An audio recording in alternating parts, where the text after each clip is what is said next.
Guys, welcome to another live stream from the Women of High Value channel. My name is Joseph Darling. Today we are tackling some legit concerns from a single mother on Instagram. At least I think she's a single mother. It looked like that from her profile.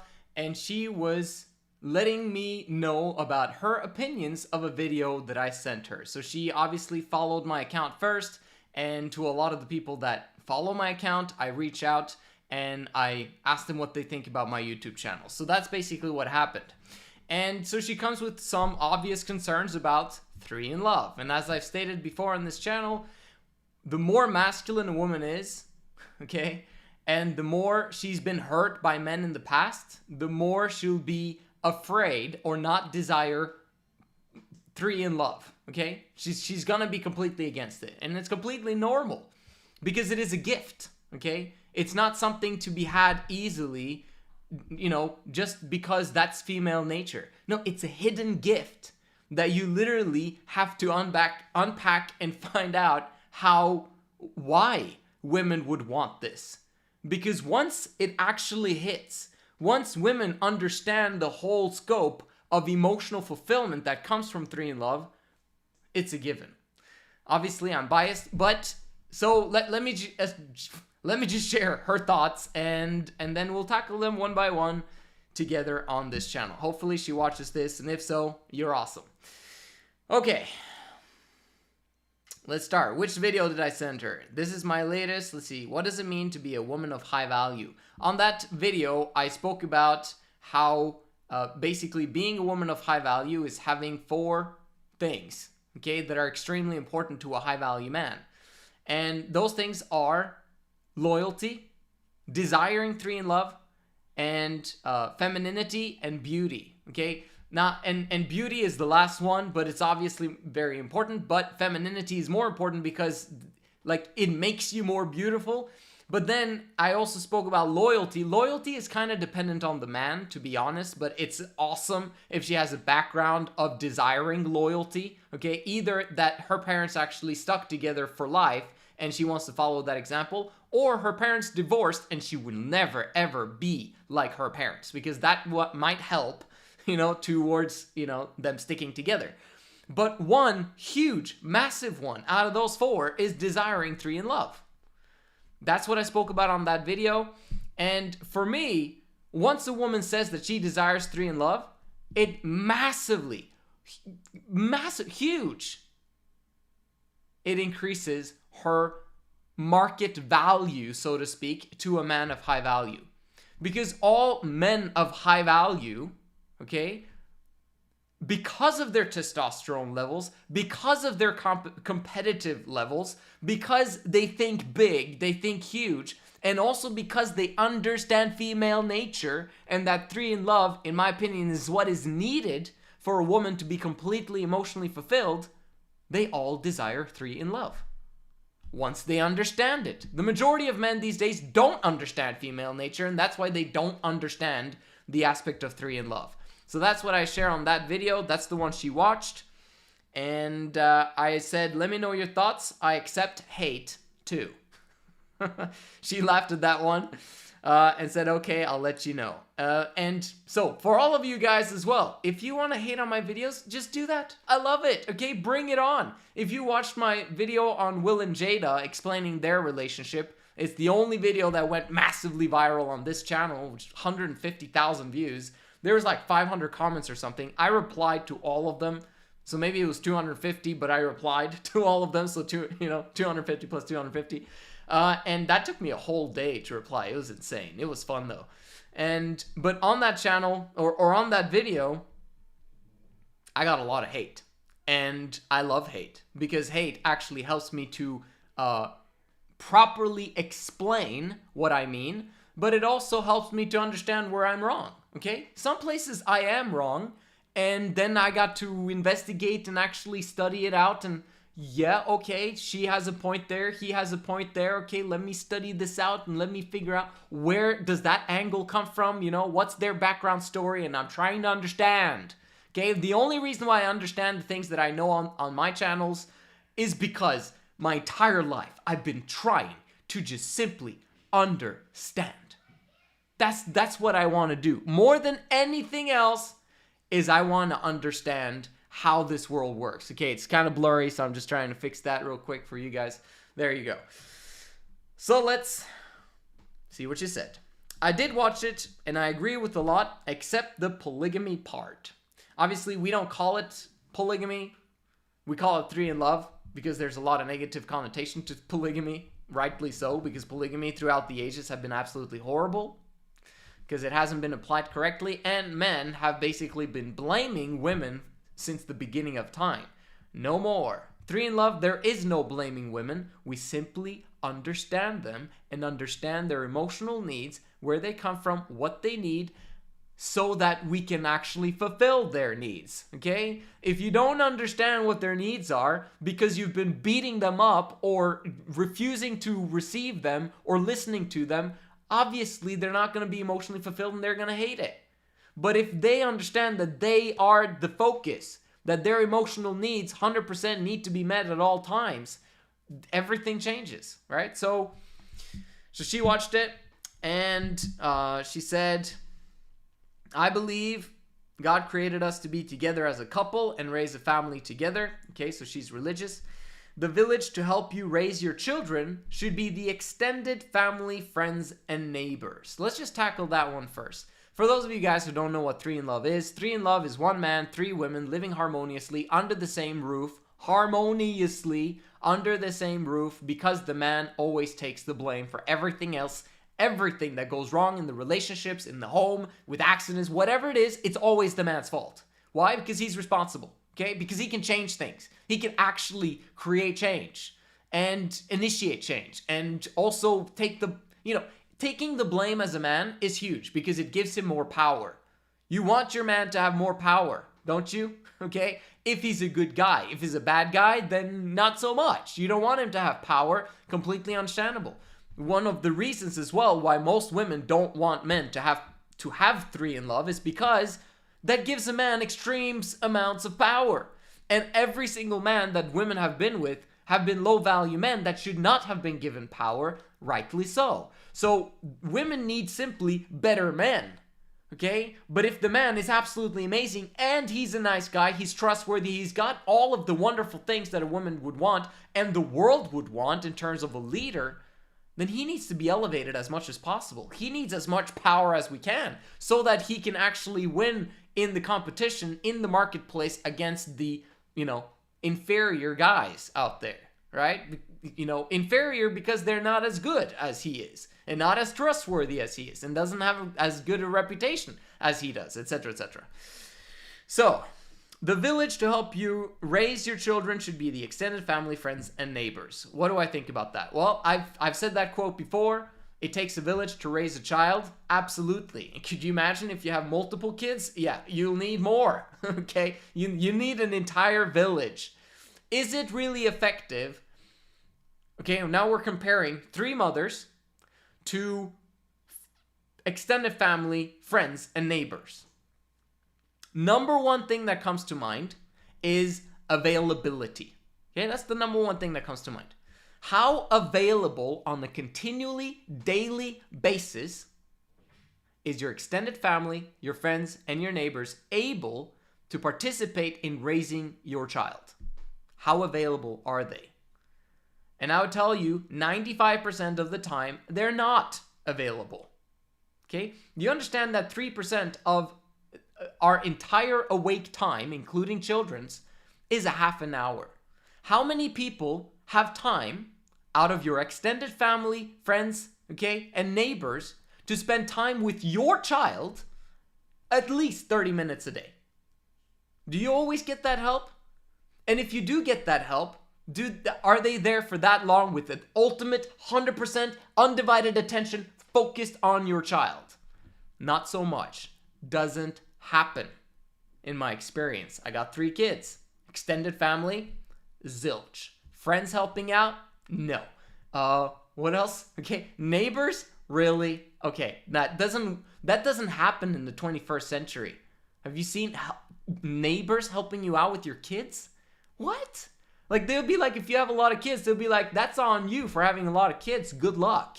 Okay? Yeah, he can come over maybe once a week to play with my kids, but I'm not going to focus on him. What the flip? That's what's happening in the world today.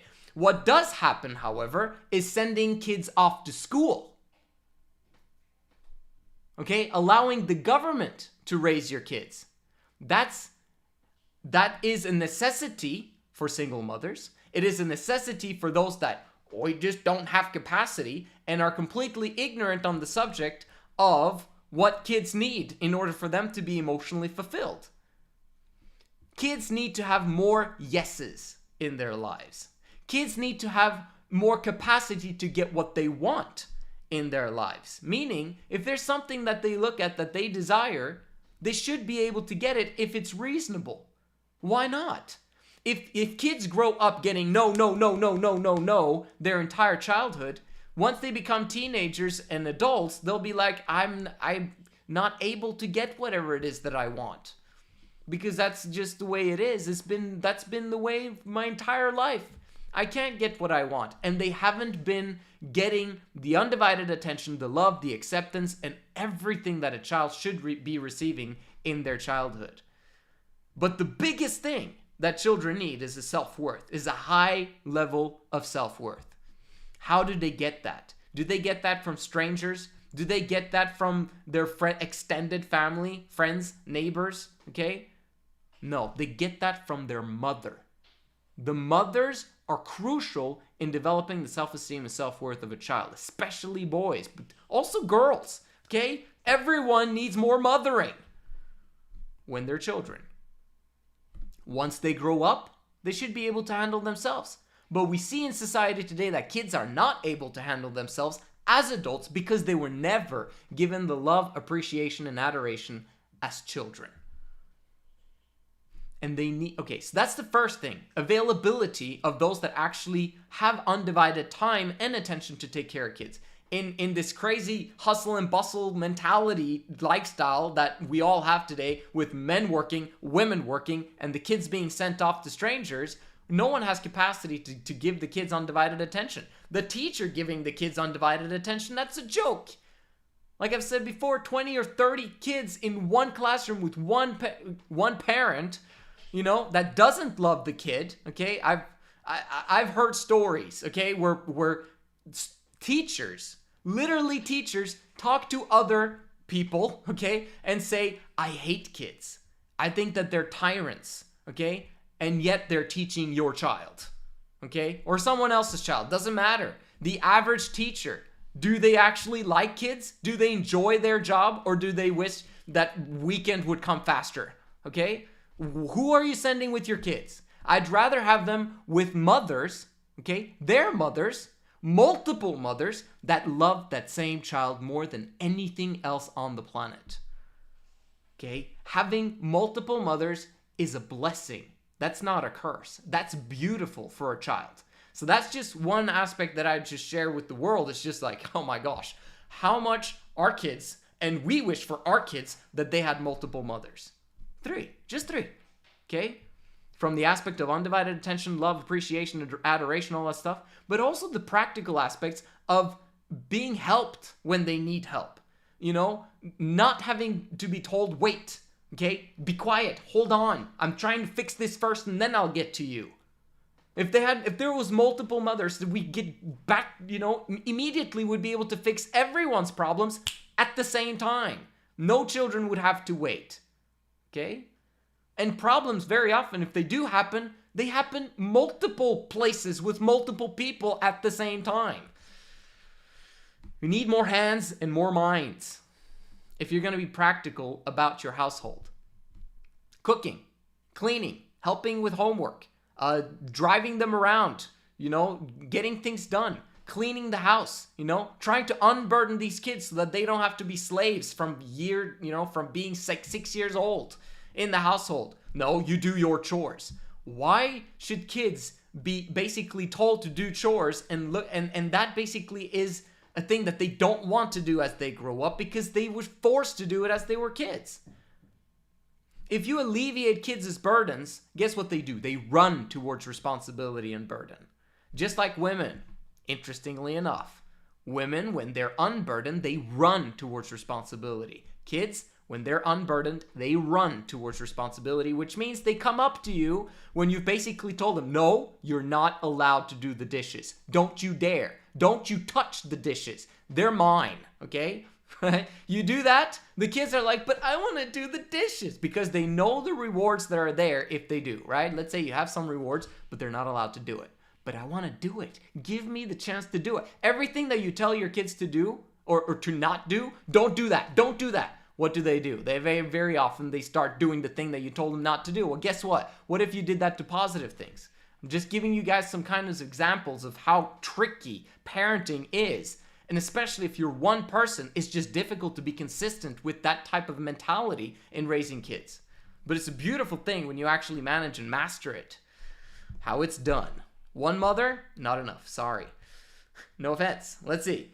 Okay. The next question was, or statement. There was no questions. It was only statements. She says, as a response to something that I said in a video, I said that one of my clients at one point commented on a video saying, I'd rather have 3 7s than 1 10. Okay.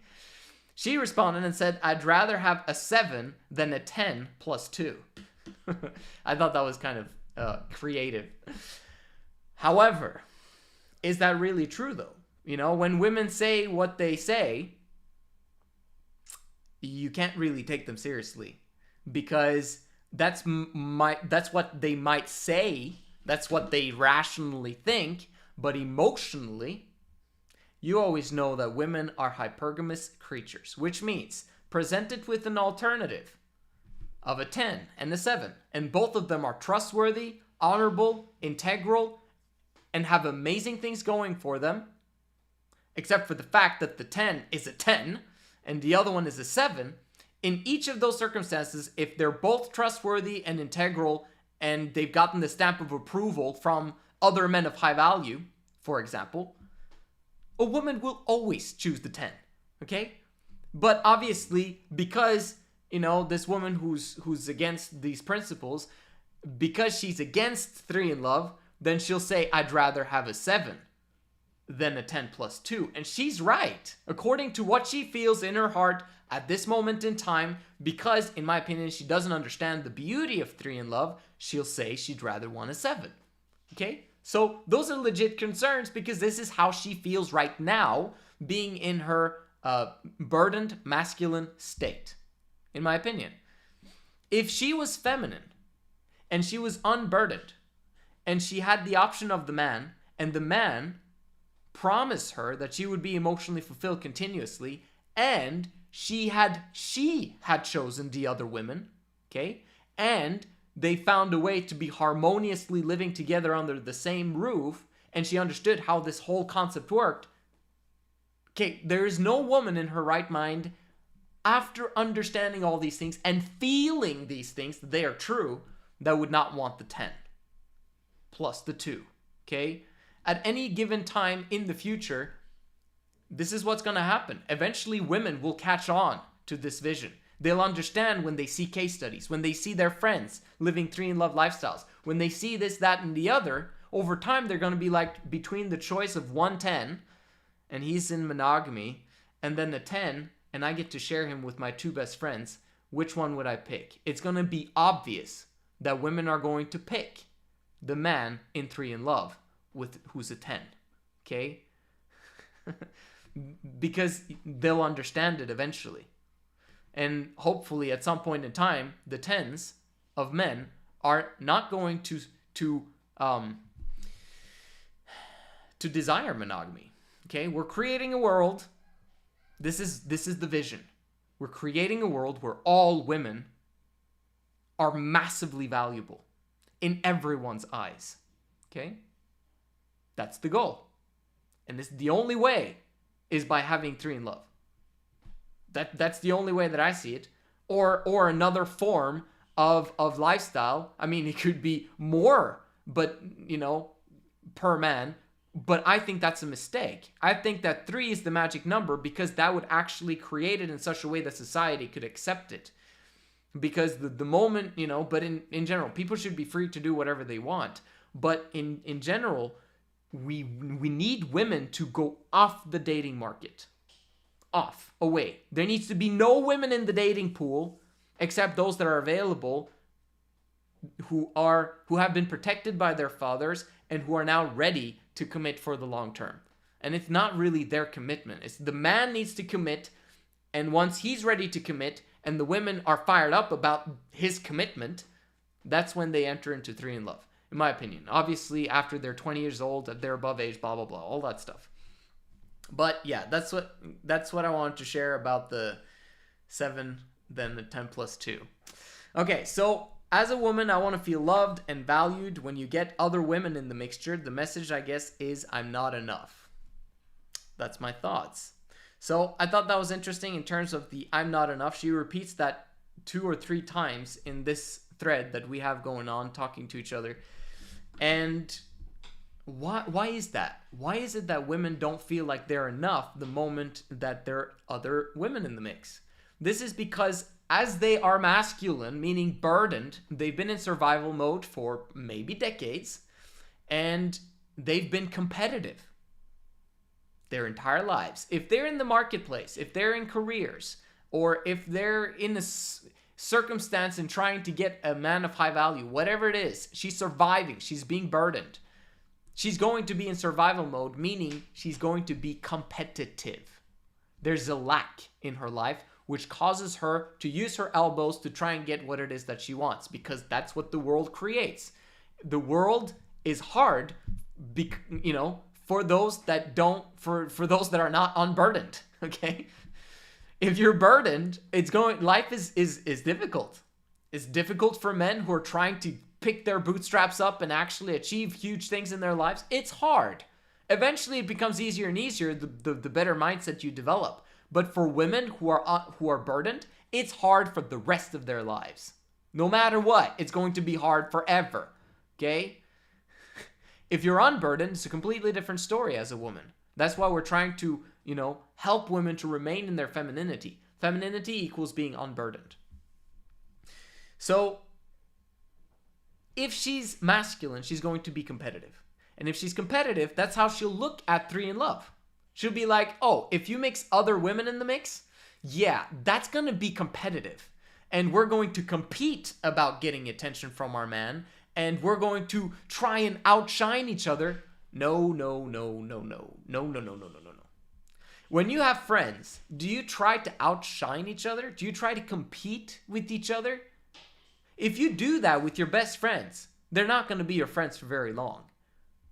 As a friend, you're supposed to look out for each other's needs and make sure that they're taken care of, i.e. nurturing. Nurturing, is that masculine or feminine? It's feminine, which means that a woman that's feminine will actually fit the 3 in love lifestyle because she has a nurturing spirit about her. It's not women's fault that they're masculine. Understand this. And it's not her fault that she is opposed to 3 in love. It's not women's fault that they're burdened. They can tap into their masculinity and change environments so that they can be alleviated of burdens and become more feminine. But that takes time. There's a massive process towards that. But being masculine and struggling to change circumstances, it's almost near impossible if they don't change environment as a woman. Okay, so we don't blame women here. Not at all. So if you understand that aspect, if you believe that 3 in love is going to be competitive, yes, you'll believe that you're not enough. Okay? And also maybe you think that, if I'm amazing, then my husband wouldn't want more women. Okay? So let's take, for example, my wife. Okay, she the entire thread, she thought that my wife, that something's wrong in our relationship because we desire 3 in love. There's nothing wrong in our relationship, except we understand female nature.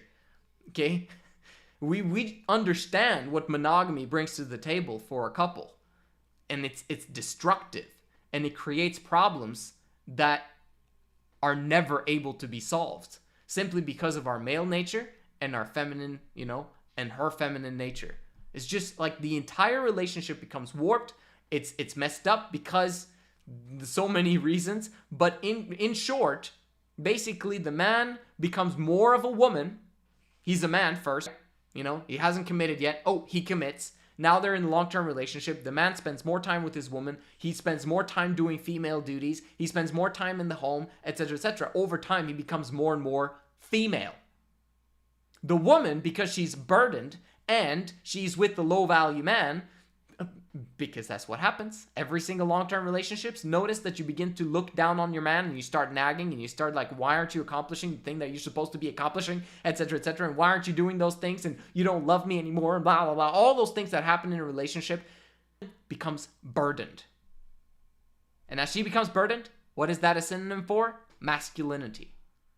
So the woman has to tap into her capped potential of masculinity and leave her untapped, ultimate, amazing, unlimited potential of femininity behind because of monogamy. You as a man, you have to leave your masculinity behind. Good luck with that. It sucks, okay? So that's just the experience of monogamy for everyone that tries it out. And it's difficult. And it's hard work. If you noticed every time that you've fallen in love in your life, was it hard work to fall in love? No. It just works, doesn't it? It's the moment you fall out of love, that's when the work begins. And that's when you're like, oh man, should I stay in this blah, blah, blah? You're not. But if you were still in love, it wouldn't even be a question in your head. Would it? That's my point. The goal is to create an environment where women keep in love, stay in love. That's what we need. Because that allows the man to actually and women to tap into their unlimited feminine potential. Did I answer the question?